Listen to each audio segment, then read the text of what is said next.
there, Dave here. I'm going to do a bit of a talk through about some of the bait fishing gear that I've got, hooks, sinkers, lines, setup and so forth. Now, my gear, various rods, are cheap. Fiberglass, nothing spectacular, 6'6" boat, 5 to 8 kilo class line. I've armed it with 50-pound braid. This is for big stuff.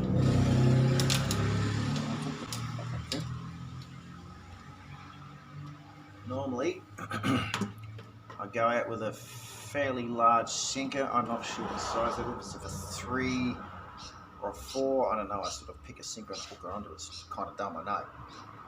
I use a swivel. It's about 30 kilo rated, I think. And I'm using hooks. Now that's a size 6 mustad, but I use up to a size 6-0, but I use up to a size 10-0 as well, depending on the size of the bait that I'm lobbing out, especially for king, sharks, jewfish, even big flathead. That's one setup. Next, sort of heavy duty semi rod, same sort of thing, but in this case, I've got a large snapper lead with a swivel on it that allows me to unclip. I should really demonstrate. Take this off.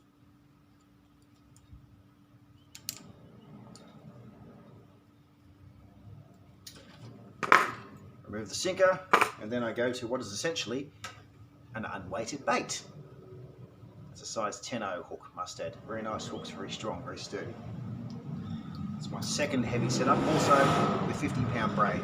Kmart braid, by the way. I don't get this expensive stuff. It's always Kmart stuff, or as cheap as I can get. Next one is I suppose you call it medium to heavy setup. This is also a 6'6" boat rod. I don't know the 4 to 7 class weight. Well, that's that previous one. It's a 5 to 10. So this is a 4 to 7. I've put 30-pound mono on this reel for some stretch. Similarly, basically same thing again. If I'm going to be hook and sinkering, I'll do something similar like that. In this case, what I used was a giant jig head because I was dragging some baits around behind my boat the other day. Same thing again, swivel, tied onto a leader, so people can see that. There's the thing there. Now into my lighter setups. This here is a rod I bought the other day, 7'3" kilo line class rod from Kmart. It's actually quite sturdy. I like rods that are a little stiff and not too much flex, depending on what I'm using it for.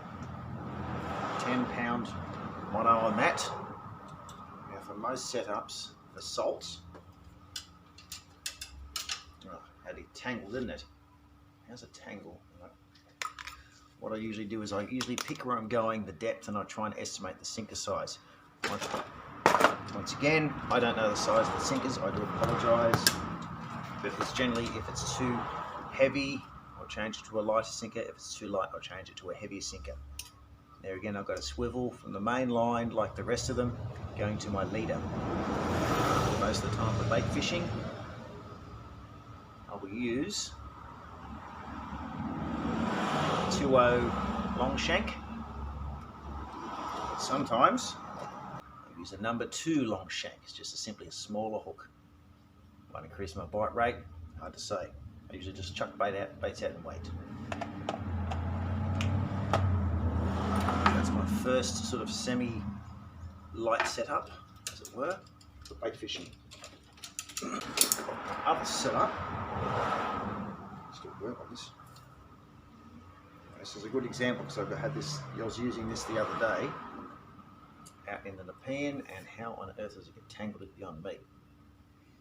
This is another light setup. Again, this is actually an old flick rod that had the tip broken off, so I've cut it down and just put a reel on it with 10-pound mono, piece. Now, this is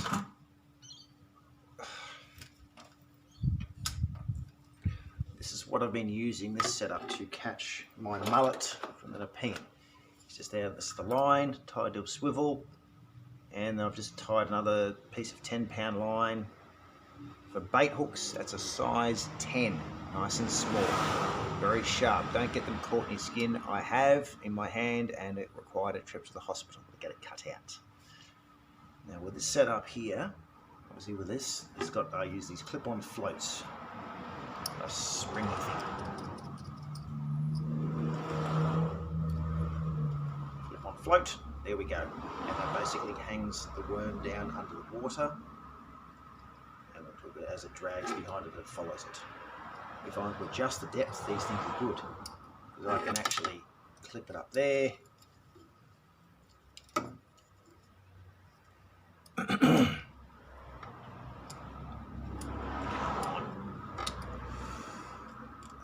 Clip it on there, and then I have now gone from 30 centimeters to 50.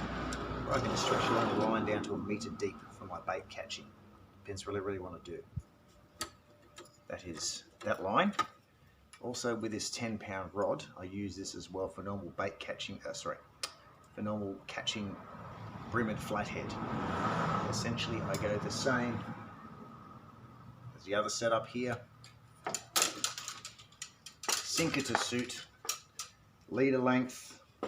Leader, I should mention, I go about 20-pound mono on the 10-pound end, and I will, depending again on the leader, it'll go from 50 centimeters to 1 meter of leader. Now the longer the leader, generally you don't feel the bite as well, but a longer leader can work in some situations like bay areas where there's very little wash and flow, so it gives the chance of more of a bait to fly around. But in a high current area, say when I'm anchored up in a channel, a long leader might be a disadvantage. That's why sometimes I run a long leader on one and a short leader on the other. See what takes the bites the best. Also, I have as a backup, I was using this the other day. This is quite a nice light rod. It's soft tip. So this is a 2 to 4 kilo class fiberglass 6'6", which this is very flexible. Now it doesn't really have the leverage that I like for the bigger stuff, but this is really good for catching the mullets. Just got that nice light action to it. Nice soft rod. Cheap as chips. 10-pound line. Worst comes to worst. In this case, once again, I've already got this set up with the small hook and the float ready to go. Or if I want to change it, I can change it. Also have as a backup again as well. The rod's busted, so don't worry about that. I won't completely unfold it. This is an 8-foot rod I got about 5-6 years ago. Again, Kmart, 5 to 8 kilo class, reasonably stiff. This is just another reel that I bought for it. 30-pound braid on this, and I'm running 30-pound leader, but I can run 40-pound leader. Sinker, again, varying the size. Usually have a big sinker on this because I want to cast it out, so I can really get some distance throwing out there.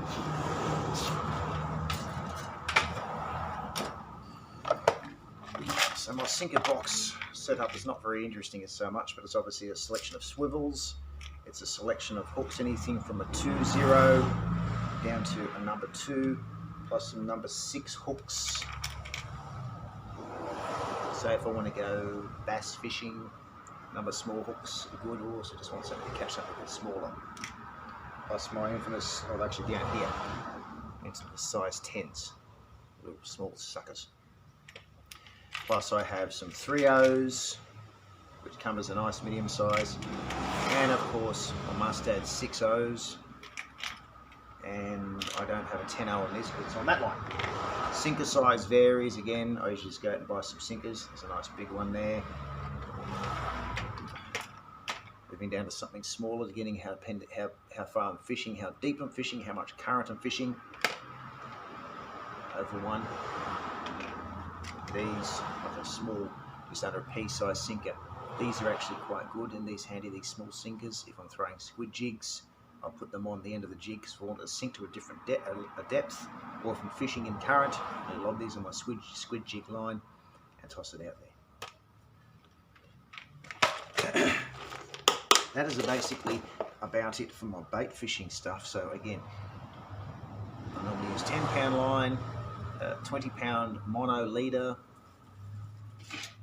See, all I do is get these rolls of line from Kmart. It's nothing special. It's only like $5 or $6 a roll. So I've got 10 pound, I've got 20 pound, I've got 30 pound, 50, and I've also got a 50 pound mono leader, which is good.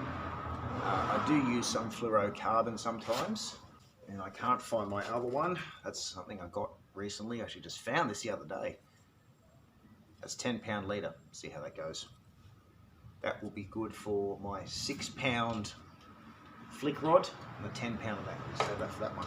But yeah, it's the same thing. It's cheap. Go as cheap as possible.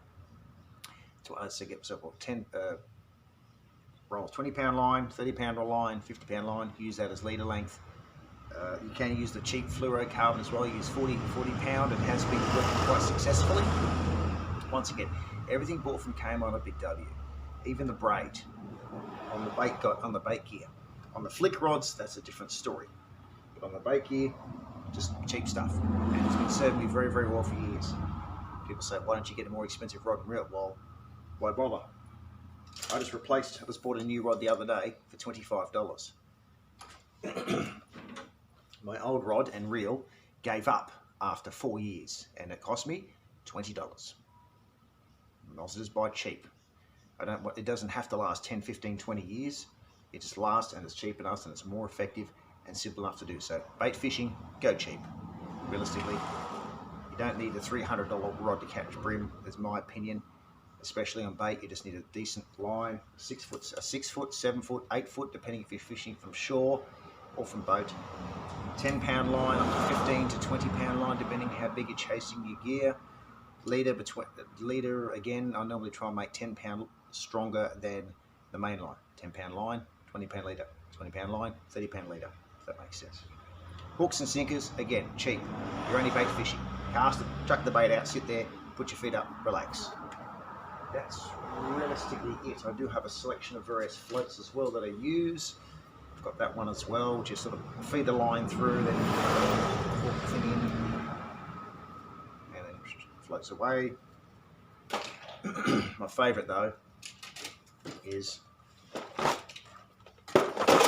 down here actually. My favourite is these clip-on floats. You get like 4 or 5 in a bag for $5 or $6. Got the spring to put on one end, and then you hold the other end and clip it on. You have to push it down. Cheap, simple, effective, and they come off easy, come on easy. I don't normally go chasing blackfish or anything like that.